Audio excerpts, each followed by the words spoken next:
If you have a personal relationship with Jesus Christ, one that's thriving, interactive, you know that either you're growing in that relationship or you're declining in that relationship.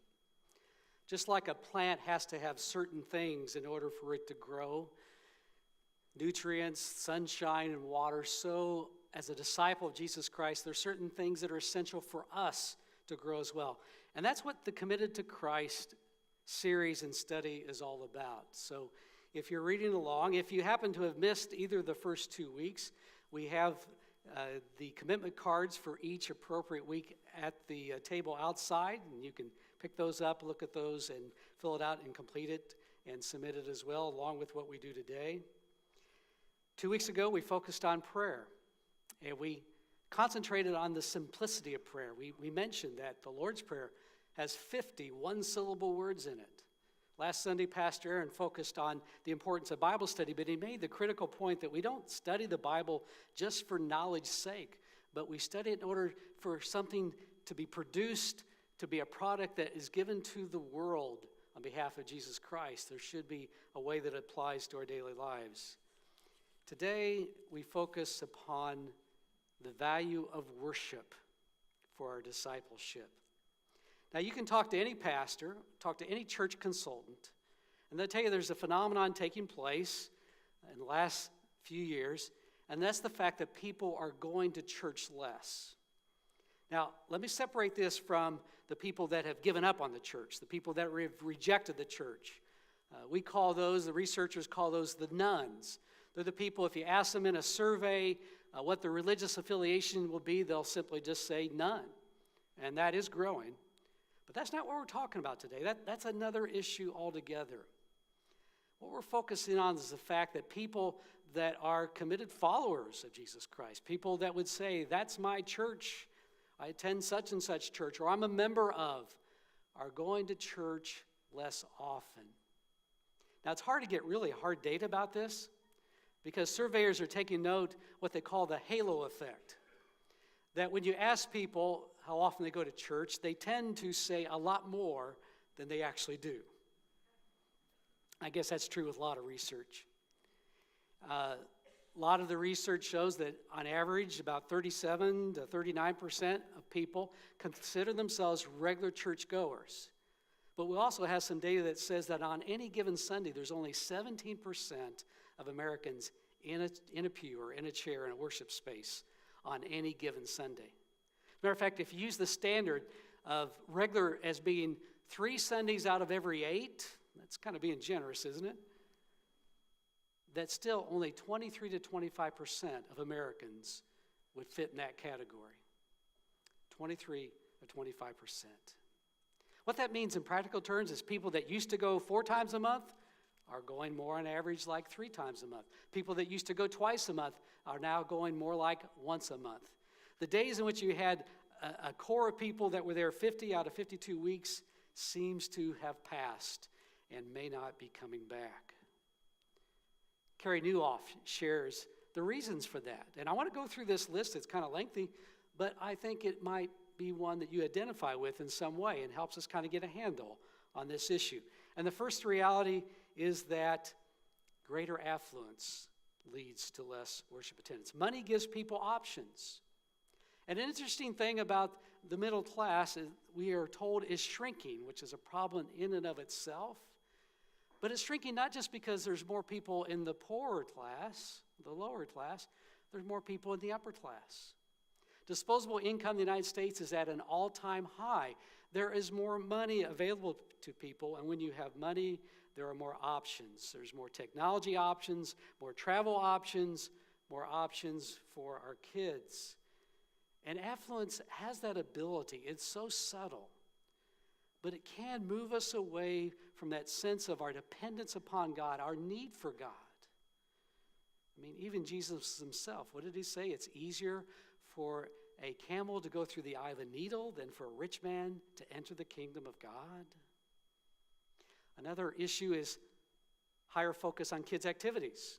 If you've got kids who are now in sports, and that seems to be a growing thing, and it's not just sports, it's activities like band and music and dance and all these other things. And they're requiring 100% commitment. And often that means you're traveling on weekends. And when church or the priority of kids comes, church always loses out. And I understand how hard that is. Because if your child doesn't go, that means they don't get to participate, or sometimes they don't have the chance to excel. There's more travel taking place, both for business and for leisure. There's more and more travel for leisure, even if it's just camping or going off the lake on the weekend. There are more blended and single-parent families, and with the custody schedules, that makes it much more difficult to fit in that regular routine. Our Orange Express experiences that, as they're here every other weekend. And it makes the challenge even for parents when the kids are not with them. There are more online options. There are more churches that are streaming the worship services. We have ours available, and I'm pleased to hear that more and more people are taking advantage. When they're not here, they go and watch the sermon, at least on the weekend, so they can stay up with what's going on. But that does lead to less physical attendance. And there's that cultural disappearance of guilt. I've never been a big one to believe in guilt as motivation, but as a preacher sometimes, you kind of miss that thing, I think I still feel, does anybody else still feel that guilt a little bit? But let me tell you, that number gets less and less all the time. And then there's self-directed spirituality.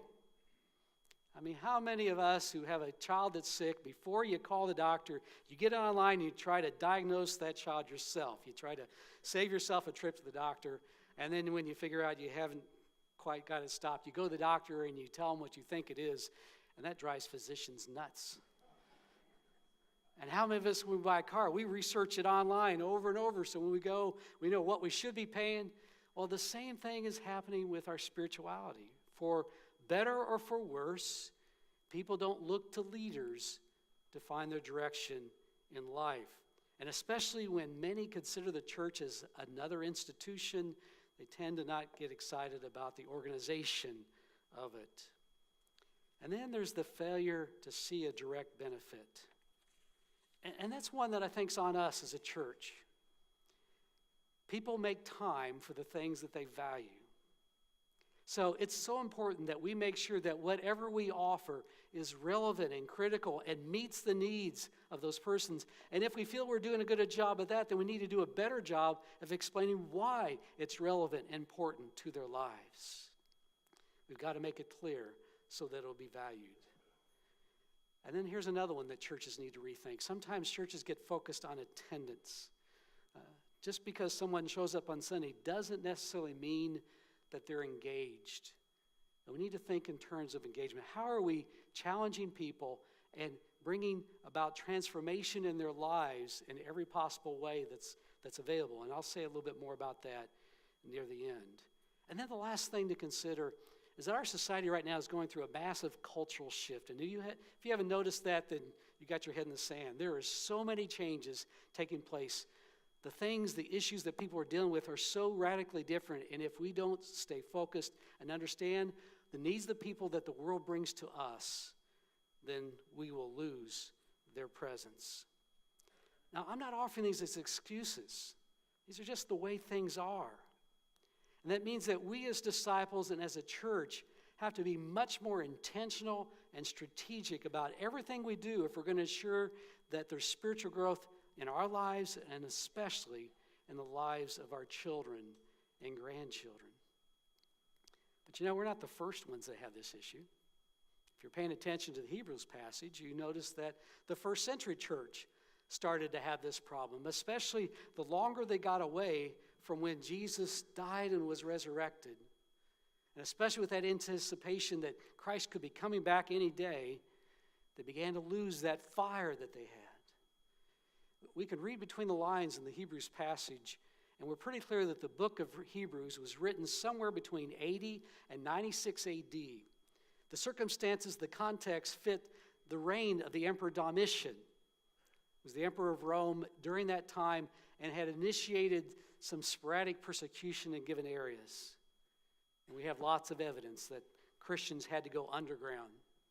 We got symbols that they used to mark their secret hiding places where they did gather to worship.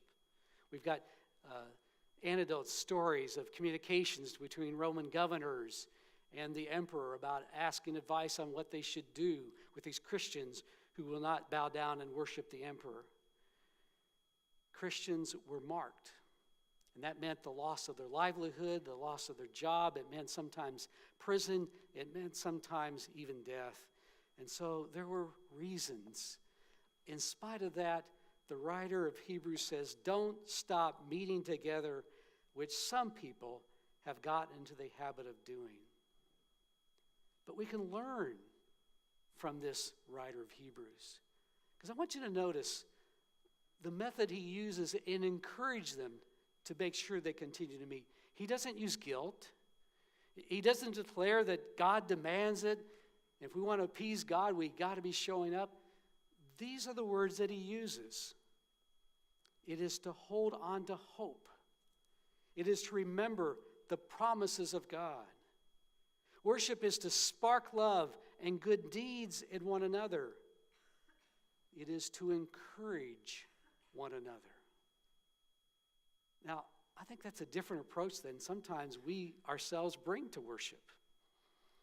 Sometimes we come about what we can get out of it. We see worship as something to consume. It's where we come and get our batteries re-energized. And certainly that is true, but when you listen to the writer of Hebrews, he's suggesting that worship is a place to give. It's not about what we don't get out of it or do get out of it. It's that each of us have a piece of God with us that we bring, an energy, a spirit, and when we share it with one another, then God does something very special among us.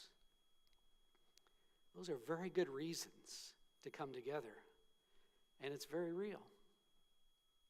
I mentioned last Sunday that some of our staff had gone to Orlando, Florida to serve at the Give Kids the World. And I mentioned that one of the highlights was seeing a child that had got to experience Halloween for the first time. And it was something about that experience that was so valuable for us. I've had people ask me, well, isn't it kind of a downer to go there? And it's like, well, no, not really, because during that week, that's a week that those families get to forget about their illness. They get to focus on just being happy. Matter of fact, the theme that's on all the T-shirts for Give Kids the World is hope, where happiness inspires hope. And on Monday night, our whole group was part of the group that helped put on the Halloween party, which they tend to do every Monday night. They gathered us together, and at Give Kids the World, they train you so well. They block out 20 to 30 minutes to make sure they walk through everything during this particular activity that you do and that you don't do, how you touch and how you don't touch. And they'd share the spirit, the purpose of what's behind what we're trying to do with this particular activity. So we had, at that training, 3 or 4 staff people. We had about 18 to 20 volunteers, of which we were part of. And they broke down every little thing that had to take place. And there was a lot going on in this Halloween party. They'd have dancing. They had to have somebody to help get costumes on. They had the blow-up archery game, and they had masks that you could make and some other crafts. And they had also 6 stations where you handed out candy. Now, they gave me the most important job, of course, something that took a lot of deep theological training. So I put on my costume. I went as a guy with hair. Is that all right?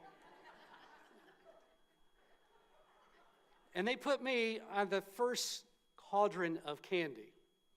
So that meant they came in the door, they got their trick-or-treat bag, and then they came right to my station. So I had a heavy responsibility. I had to make sure that they got in the spirit of things. And so I got into it. I put my hat on, and of course, most of them didn't know I was bald, so they weren't sure what to think. But I handed out candy. And I wouldn't hand it out unless they said to me those secret words, trick or treat, right? And when they did, I handed a piece, 2 or 3. We were very generous. And I'd say, Happy Halloween. And the spirit would start. And so it continued throughout that evening. Let me tell you, by the end of the evening, it was a wonderful event. Everybody walked out with smiles. All the costumes they had that night had been donated, so they got to wear them home. It was a great evening. And so then the staff pulled us back together and talked us through. They always debrief the experience. And they let us know that there was one child there that they had somehow learned had never, ever celebrated Halloween, had never, ever gotten to trick or treat. And the night before, one of the costume characters, Miss Mary, went to tuck that child in, and when they did, they presented that child with a costume to help them get into that spirit. I'll tell you, that was pretty touching to be a part of that. And here's what they said to us. They said, now, us staff people, we knew the nuts and bolts of how this was going to go this evening, but you brought the energy. You're the ones that made this a special occasion. And she was right. It made me think of, if you've ever been on a Emmaus walk, it had that kind of spirit to it. And I thought, that's what worship is about. Worship is about each one of us bringing what God has given to us into this space together, and we're called to share it with one another. And when we do, God creates something very unique and special that we take back with us wherever we go. That's what worship is about. So, how can we make that value of worship grow in ourselves, where we want to maybe make that one more time we try to get to church, in spite of all the world throws at us, in spite of everything that gets in the way of our spiritual practices? We do live in a different world. And so what we need to think about is engagement. How can we be engaged when we come to worship? How can we engage others? So here's a few things to think about. We have to make sure our worship experiences are as relevant, vibrant, and meeting the needs of an ever-changing world. We need to make better use of technology. We already do share our messages on our website, but maybe we need to think about streaming. So if you're out of town, you could tune in at 9:30 and worship with us in spirit, even though you might be separated by many, many miles. We need to perhaps think about some of our discipleship resources being offered in interactive ways on our website. Our Orange Express already has lots of resources for parents to go and reinforce what is learned here during this hour. So you need to take advantage of that, and perhaps we need to do more. Perhaps you need to help us figure out what would be helpful to you. And we need to realize that people who are not raised in church might discover the church community, not first in worship, but through some engagement with the community. Perhaps like our Janus concert that we did last Christmas, or when we go out and help out Noblesville Main Street, or somebody going to Teeter First. That will often be the first introduction that somebody has to Jesus Christ in this day and age. And the last thing is the spirit we all bring to worship whenever we do come. That when you're here, you're fully here. And you're not just in and out, but you realize you've got a responsibility to the people surrounding you. If you got your commitment card, let's take a look at it. There's some fine print. I don't know if you can read it. I have to get a certain distance from my eyes to read it. But let me share what it says. I will prepare the day before so that I can arrive at worship without last-minute rushing. You hear that, balcony? Just kidding, just kidding. I will warmly greet those who sit around me. I will surround my friends and family with worship. Through worship, I will seek to find strength, power, and direction to face the week. That's a great spirit. And I think our Romans passage says almost the same thing. Let's read it together. So, brothers and sisters, because of God's mercies, I encourage you to present your bodies as a living sacrifice that is holy and pleasing to God. This is your appropriate, priestly worship. Don't be conformed to the patterns of this world, but be transformed by the renewing of your minds so that you can figure out what God's will is, what is good and pleasing and mature. This time I invite you to pull out that commitment card and look over the choices and check what makes sense to you. And as some music's being played, you're invited to come forward and place that in these offering boxes as we recommit ourselves to vibrant, powerful worship.